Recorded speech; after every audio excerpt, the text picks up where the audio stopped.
rules of the road. She always uses the term rules of the road, and I love that. And we'll come back for Roberta's presentation. Let's bring everybody back to concentrate on learning from Roberta about abandoned and discontinued roads, and that Roberta has spent a lifetime learning about, sharing about, educating about, supporting people with, and could probably spend another 5 or 6 lifetimes from what I've barely learned. So welcome back, everybody. We have our second presenter. It's Roberta Manter from Roadways. And I'm going to drop, last night I actually kind of took Roberta's notes and made a little handout. And I put that handout in our session 1 group folder. So if you want to follow along, there's some fun pictures, and I know Roberta's going to share some visuals. That is in the chat. So Roberta, I'm going to hand it over to you. Okay, thank you. I'm thrilled to be able to be here today. This is something that I've wanted to do for a long time. And as we go along, you'll see why there is such a need for mediation in this area. My name is Roberta Manter. I live in Fayette, and I've lived on a discontinued road for 42 years. My husband has been here for 52 years. So we've really experienced what it means to be on an abandoned or discontinued road. Also, most of the time that I've been here, we've been delving into why the problems exist on these roads. And it kind of grew. It started out with us going through court ourselves and not getting a satisfactory outcome from it. And then because we were talking about it to various friends, we kept running into people who would say, oh, I know somebody who was on a road like that. And after hearing that repeatedly, we thought, well, we ought to get together and see if there are more of us speaking up, if we could get something done in the legislature. And it grew very slowly at first, but eventually I ended up getting a Facebook page and then a website, and my name kind of got out there. And since then, it's mushroomed to the point where I get on average about 1 new road complaint per week. And if you go online and just do a Google search for discontinued roads Maine, I come up at the top of the list, which in a way is flattering, and in a way I think is kind of horrifying, because it means there really isn't much out there for people to help them with these roads. Anyway, we ended up getting together an organization we call Maine ROADWays. ROADWays is an acronym for Residents and Owners on Abandoned and Discontinued Ways. And just to give you some idea of the magnitude of the problem, if I can get my screen share to work here, because I'm not real familiar with this either. Let's see, I want that one. And guys, all these visuals that Roberta at least had shared with me, but this map in particular, it's also on page 3 of the handout. So you have a reference point in front of you while Roberta pulls it up to share with everybody. There it is. Okay. One of the things that I started doing fairly early on, we had some really good legislation that had been presented. The state and local government committee had gotten together a stakeholder group to work on it, and they came up with some really good suggestions. But when it got to the full legislature, who had not heard all the arguments that we presented before the state and local government committee, one of the legislators stood up and said, this is only a problem for a few towns in Maine. This isn't something we should be addressing through the legislature. And that basically killed the bill. So I thought, well, I'm going to find out how many towns there are. And I got a big map, put it up on the wall, and I started putting a pin in each town where I found that there was a problem road.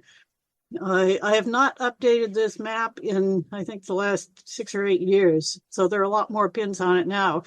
But this was just 1 pin per town. And most of the towns that have problem roads have more than one. The key down there, you see some of these are Supreme Court cases, some of these are Superior Court cases, and some of them are just problem roads that have not been to court yet for one reason or another.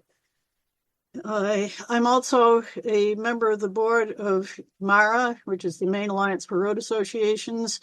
That's pulled me into being involved with private roads as well as discontinued roads. They have some similar problems. And I was appointed to the ADRC. I call it ADROC, but it's the Abandoned and Discontinued Roads Commission, which the legislature put together a couple of years ago when it finally realized that one legislative session is not time enough to figure out what's wrong with these roads and figure out a way to fix it. So they appointed a permanent commission to work on the problem.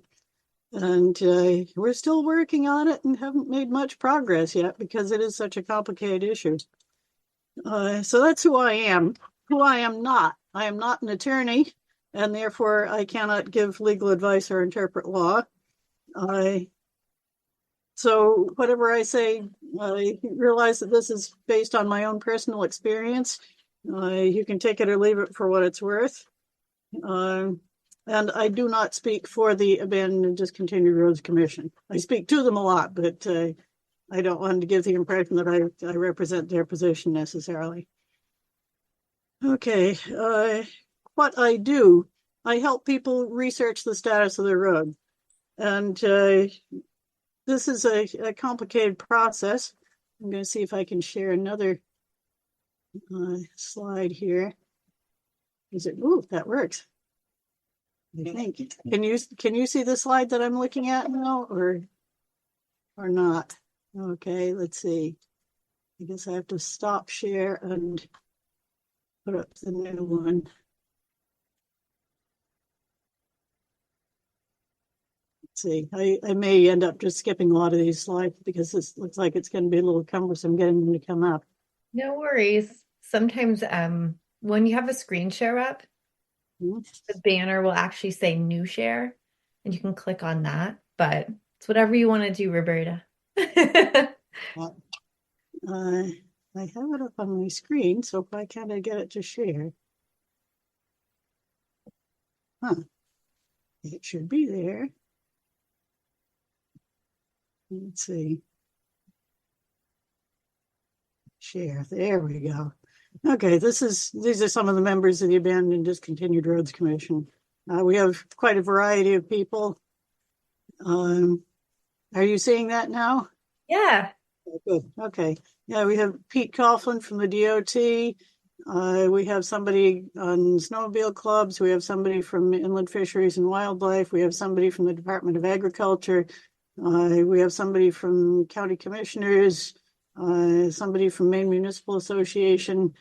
We have a real estate attorney. There's quite broad representation on it, which is what I suggested, because unless we can solve it for everybody, we're not going to come up with a solution that works.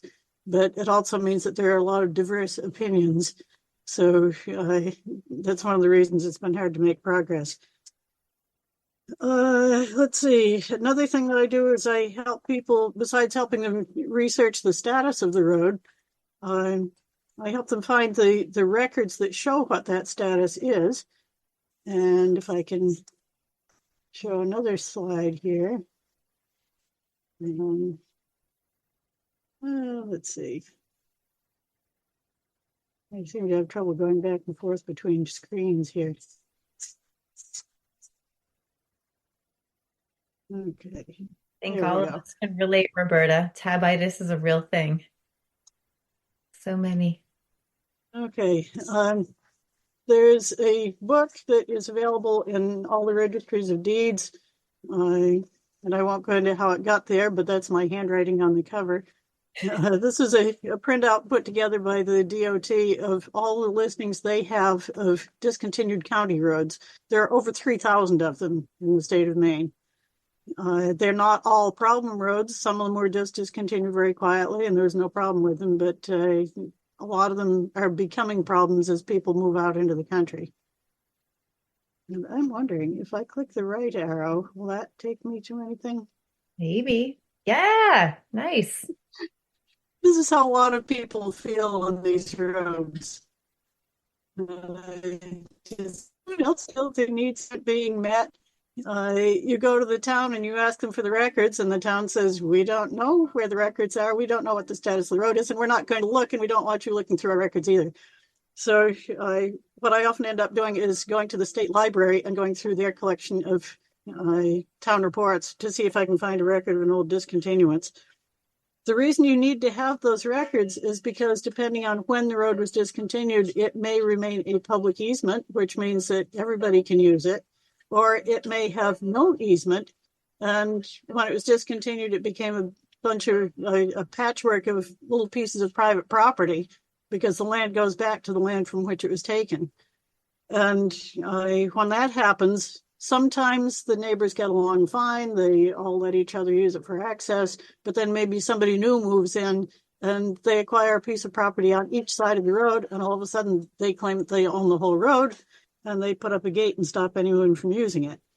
So it's really important to know what the status of the road was.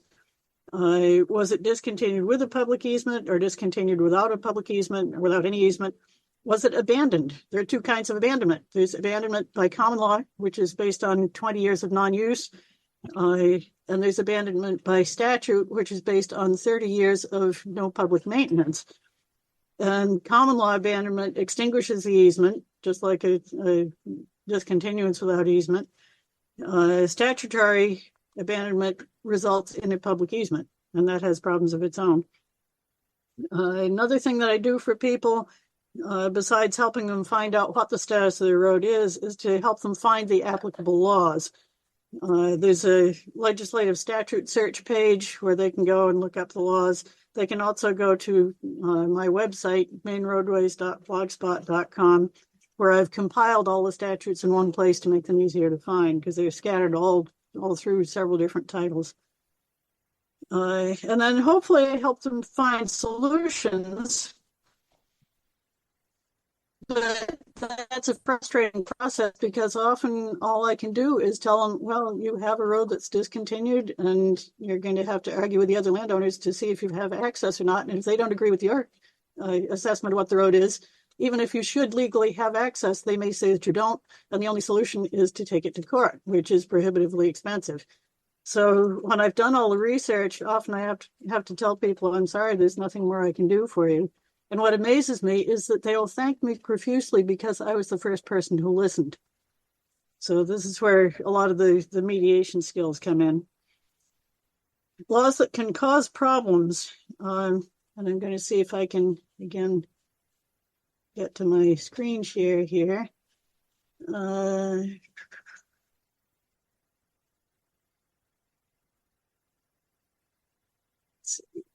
sorry that I keep having to glitch out on you here. Share screen. Okay, here we go. When a road was discontinued before 1965, the law at that point said that a discontinued road ceases to exist as a road. It's not a public easement, it's not even a private easement. And this is one case that's been in the news where people had used the road for years and years and years after it was discontinued. They used it for access to a pond. They used it for horseback riding, hiking, whatever. And then somebody bought land on both sides of the road and put up a gate. And there's been a rather radical protest about that gate. So pre-1965 discontinuances usually resulted in no easement, which could leave properties landlocked. Then after 1965, the law changed. And if I can get up to my next slide here, hopefully I'm figuring out how to do this. That's not the one I want. Where's the slide I want? Why isn't it giving me the right slide? I've got some beautiful slides here if I can find them for you. It should be that one. There we go. And then we go back to share screen. There it is. Okay. After 1965, when a road was discontinued, it automatically became a public easement in most cases. And that prevents somebody from being legally landlocked.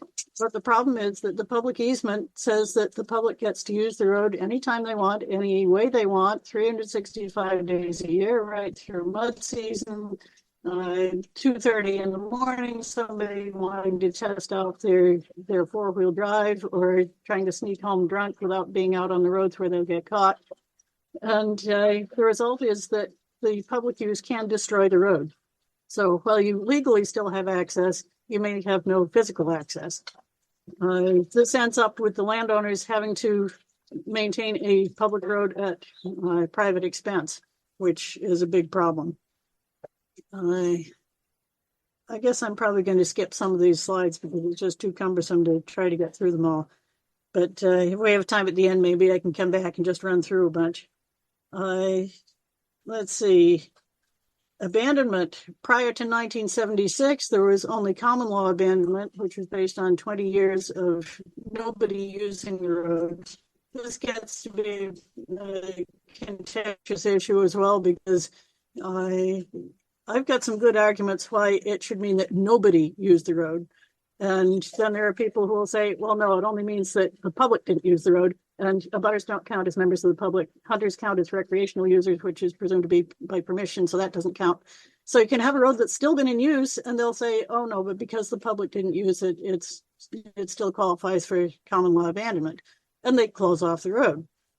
And I would say in those cases that, no, it doesn't qualify for common law abandonment, but because the town hasn't maintained it in over 30 years, then it qualifies for statutory abandonment, which preserves the easement. So there again, you have a question which, in order to resolve it, it would have to go to court. Another law that can cause problems is winter closing of roads. Towns are allowed to vote to cease winter maintenance or suspend winter maintenance for a period of up to 10 years at a time. And this is okay if nobody lives on the road or has any farmland on the road, but there's nothing stopping the town from deciding that, well, there's only one person out there. It's not worth our bother to plow the road in winter. And then the next thing they'll say is, oh, by the way, you can't plow it either because it's illegal for a private individual to maintain a public road and it would raise liability issues. So all of a sudden you have a road that you can't use in the winter. Well, if you live there or if you have farmland there, that's going to leave you in an untenable situation. It basically amounts to a discontinuance without easement for several months of the year. So that's another law that causes problems. And then one more is a recent law that went through, which it was put through for the benefit of lenders who didn't want to have a mortgage on a house that might become inaccessible because nobody was maintaining the road. So they came up with this great idea. Well, we'll say that if there is no road association to maintain that road, then all of the abutters share equally in the maintenance. Boom, done. That covers this. Well, the problem with that is that, first of all, there's no due process for forming a road association. Somebody just suddenly gets a letter in the mail saying, here's what you owe. And they didn't know there was any road association. They have no intention of being a member of a road association. There's no due process, whatever. And they can be taken to court to force them to pay. The other flaw in it is that it was supposed to apply only to private roads. These would be roads laid out in a subdivision, which are usually dead ends. And usually when you buy a piece of property in a subdivision, it will say on your deed that you shall be a member of the road association. But it's been wrongly applied to any road that isn't maintained by the public. And that means abandoned and discontinued roads. So somebody that lives on a road that they are struggling to maintain for the public can suddenly find that they're also a member of the road association that they didn't know existed. And in some cases, they've been applying this law to say that there is access when there really isn't any. I know several cases where somebody lives on a road that was abandoned by common law or a road that was discontinued prior to 1965. It's private property, but they make it look to the buyer as if it's a maintained road because, well, this law applies. This says only abutters share equally in the maintenance. And they don't. I can tell you some real stories about that. Let's see. I'm going to skip over a little bit. I'm going to be jumping around a little bit on the outline you've got, I think. Okay, some specific examples of some farm issues that I've run into. An owner of a farm used a road to access his back fields, used a discontinued road to access his back fields. And then the town declared that the discontinued road was a recreational easement and put a snowmobile trail on it. And the snowmobile club very kindly came out and replaced the bridge, only they replaced it with a snowmobile bridge, which isn't wide enough or strong enough for the tractors. So now the owner of the farm has to drive his tractors a long way around on public roads in order to get to his back fields. Another case, an owner of a large tract of farmland replaced a bridge, and then because his bridge didn't have guardrails on it, he was afraid somebody would drive off the edge of the bridge. So he put up a gate to stop people from using the road, and he issued keys to the other landowners, but the public can't use the road. And he came to me and said, I'm not sure, was I supposed to do that? So I looked up the records and found out, sure enough, the road is a public easement. You cannot block or obstruct a public easement. So I told him, if nobody complains, this is one of these cases where you're probably better off just kind of lying low and not saying anything about it. If it isn't an issue, don't make it one. Another case, ATVs using a discontinued road veered off of the discontinued road and into a farmer's field and did donuts in the middle of his cornfield. So sometimes having a discontinued road across your farmland can invite people in that shouldn't be there. Another one, logging operation, used the road and damaged the residents' access. I'm going to see if I can bring up a slide on this one, because this is kind of too good to pass up. If I can find which one it is here. Okay, let's see if I bring that one up and then come back to here. I think, Roberta, after we're done talking about this one, I think there was a question. Okay. Let me see. Sorry, guys, I've been like private chatting with a couple of you, so I have to scroll a little bit. Sarah, thanks for dropping in prescriptive easement. Let's see. So Patty wrote, would adverse possession come into play?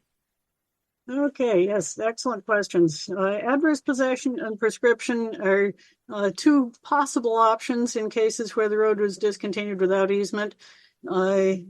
Adverse possession is a little bit tricky because that's usually not used on discontinued roads. It's usually for claiming property, and you actually end up owning the property. But a prescriptive easement sometimes is a good solution. In order to claim a prescriptive easement, you have to have used the road without permission of the landowners whose land you cross, but with their acquiescence for 20 or more years uninterrupted.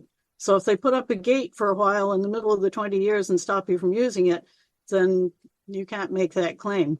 But if you can prove that you've used it any time that you needed to without obstruction, and if your use has been either with the owner's acquiescence or use so open, notorious, and unobstructed that acquiescence will be presumed, then you may be able to claim a prescriptive easement. But again, that usually requires going to court, which is expensive. What Yeah, another possibility my husband just mentioned is rangeways. Back when towns were first plotted out, they were often divided into big land grant blocks. And in some towns, in many towns, they reserved alleyways between the land grant blocks that were called rangeways, and they were to provide access to the adjacent lots. Sometimes they didn't actually reserve the land between the lots, but if you go into the town history, it will say that they reserved rangeways along the lot lines or just to one side of the lot lines. And if you have a road that looks like it runs in a dead straight line for a long time until it hits some obstacle like a bog or a ledge or something like that, sometimes they wiggle around it. But usually they go in pretty straight lines and usually are parallel to the town lines if they have a straight line. So if you can prove that a road was a rangeway, the law on rangeways is similar to the law on paper streets, that if it was actually built and used for property access, it remains as a private access, even if it was at one time a town road and the town road was discontinued. If you can go back to the rangeway, that still provides private property access, but not public access. But if the rangeway was never built and used, then it doesn't exist. Okay, let's see. Some And other interesting cases. actually, Yes, go Roberta, I ahead. think Link had a question. It says Weary Pond Road question. Yep. Link, Right. do you? Like I said, that one had been in the news. Okay, thank you. Thank you, thank you. I'm going backwards a little bit. Sharon said Roberta should write a book. This is fascinating stuff. I think Roberta shared Sharon that she already has, but it's more of an instructive book than Life and Adventures of Discontinued and to Discontinued Roadways. I'd love to write that So book if I ever had time. But I'm always looking for volunteers. If anybody wants to step in and help me with the record keeping or help me with the research, I would love to have somebody join me in this. I don't want to get to the point where I can't do it anymore and have it just fold because somebody else knows how to do what I'm doing. there you go. Okay, can I go back to my example? I How much think you time have I got can. left, by the way? I'm All sorry to right. throw you off, Roberta. That was me not keeping up with the messages. Go ahead. So I still have some time. Okay. Uh, Another case, somebody bought a cabin and was planning to use it year round. He was told that there was shared maintenance by the abutters, and it turned out that the other abutters consisted of a Boy Scout troop that owned a piece of land they hadn't visited in 10 years or more, and a logging operation which had already done its logging and wasn't interested in doing anything to the road, and the town. And towns are notorious for not contributing to road associations. So basically, he was going to be maintaining the road by himself. And everybody else still got to use it because it was a public easement. It wasn't a private road at all. So then the ATV club came and replaced a bridge, similar to the situation with the snowmobile bridge. The bridge that they replaced it with will not support the kind of traffic that he needs in order to be able to use his house year round. Things like fire trucks, maybe, fuel deliveries. Let's see, another one. There's the example of estates with large tracts of land where the land is being divided up amongst the heirs, and they have to make sure that each of them has access to the lot that's been granted to them. This sounds familiar, Roberta. It's like we just had a case like that. Mm-hmm. I'm trying to keep things anonymous where I can. Of course. But this is, yeah, very much. Uh, there's been a couple more cases. One of them has been on the news about some people bought property, built houses, and then one of the other people on the road bought a second lot on the other side of the road and promptly claimed that he owned the whole road, which he doesn't. He owns a little tiny piece of it in the middle, but he claims that he now owns the whole thing and put up a gate and stopped the people from getting to their houses. And so that's been a big boondoggle. And unfortunately, the title insurance company that was assigned to handle it, I kind of botched what they did with it, in my opinion.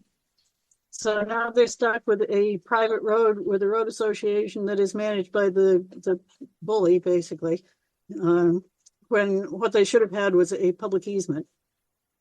So that one is a real boondoggle.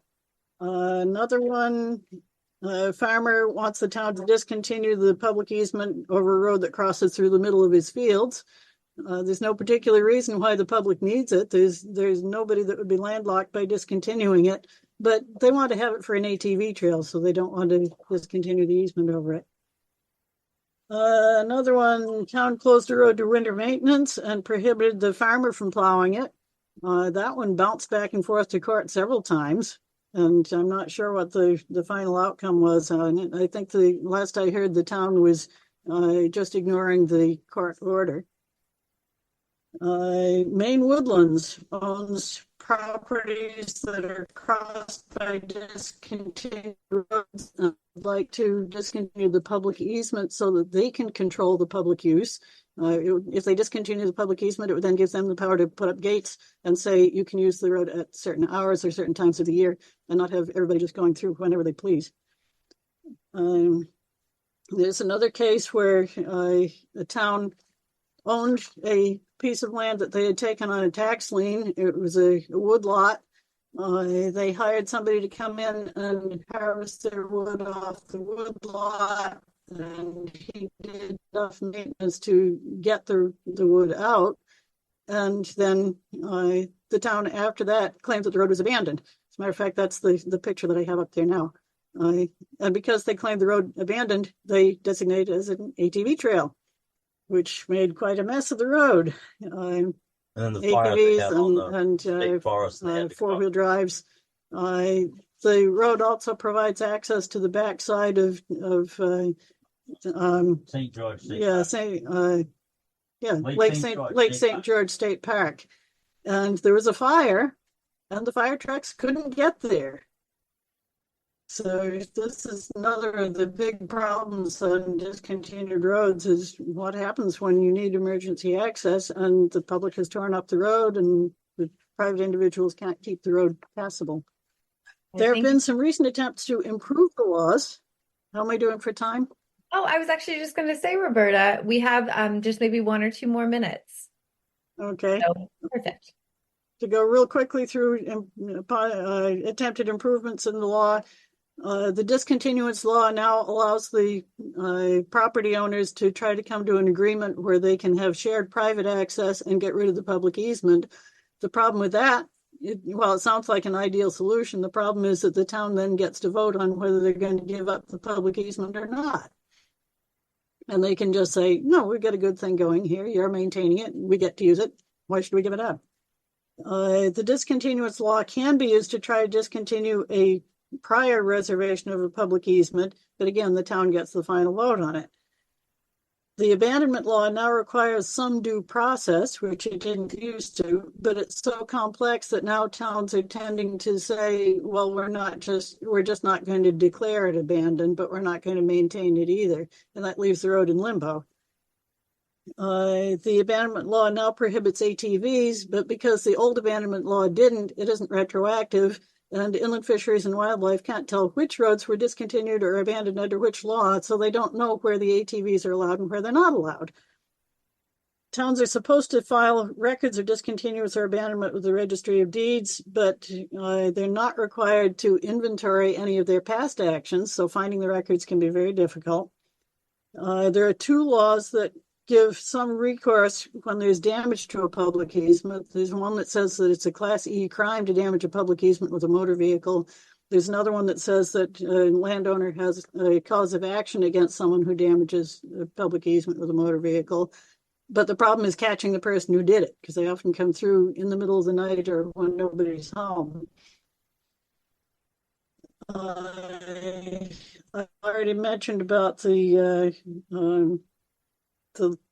law about shared maintenance. That one's a mess.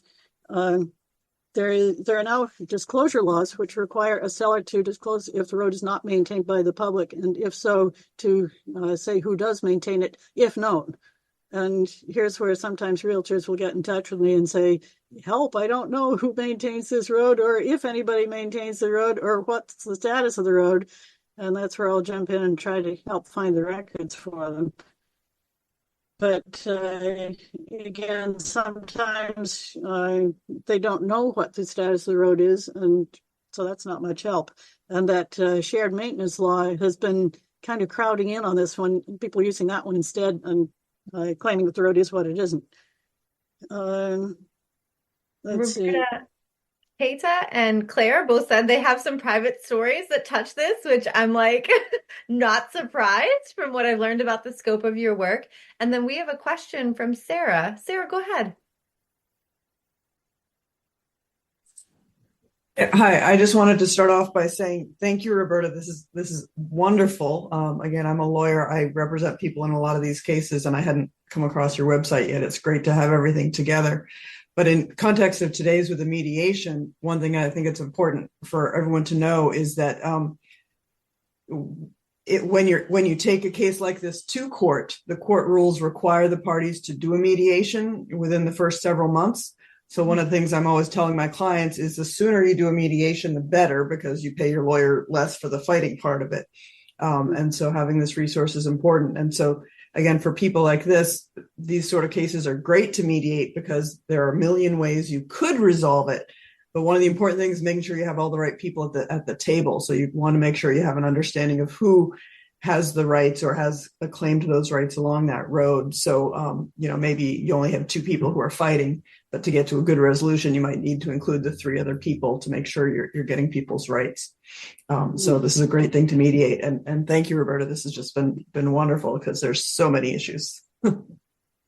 Yes, I'm glad to know that there's an attorney who's working on these cases. I'm always looking for attorneys that in the first place are willing to get an education on it because there is so much involved. And I've had too many cases where the client has asked me to help and the attorney has ignored my advice and things have gone badly. Because most attorneys, it's such a complex issue that most attorneys just don't have the time to dig into it and find out all the ins and outs and, all the loopholes. And I've been told by one very good road attorney that often these boil down to which attorney does a better job of explaining what he thinks is the way things should go. And that's not always according to law. And that's frustrating for me when there's a good legal solution to a problem and the attorneys ignore it and end up losing the case. So I would encourage everybody. I don't think it was on the outline that you got. It's on my revised outline. I have a list of resources and I will see that you get that. Yeah. And by that, I mean, it means I get to see that you get that and I'll make sure they do, Roberta. Thank you so much. Let's see. Kate, I have one last question, which was, can you share a link to access your book? My book. I don't exactly have a book. I worked years ago on a paper that I called Understanding Private Ways and Public Easements. And several years ago, I decided I really should update it. And I never have finished because I'm too busy helping people with their roads. Okay. But I can share my website. I did actually share your email as well, just so people yes, please use it as a resource. Easier said than done, right? So take the time and write it. Maybe that the little tape recorder that you carry around and you can do it verbally, right? Type to text, all that good stuff. Well, and there's some laughing tears there. Well, Roberta, this has been lovely. And if you guys want to follow up personally, professionally, right, with Roberta, she's one of our resources and ag mediators, but also you can contact her directly. There's the website. And I think she also mentioned a Facebook page. So is your Facebook page, Roberta, is that like Roadways? Is that the name of the Facebook page?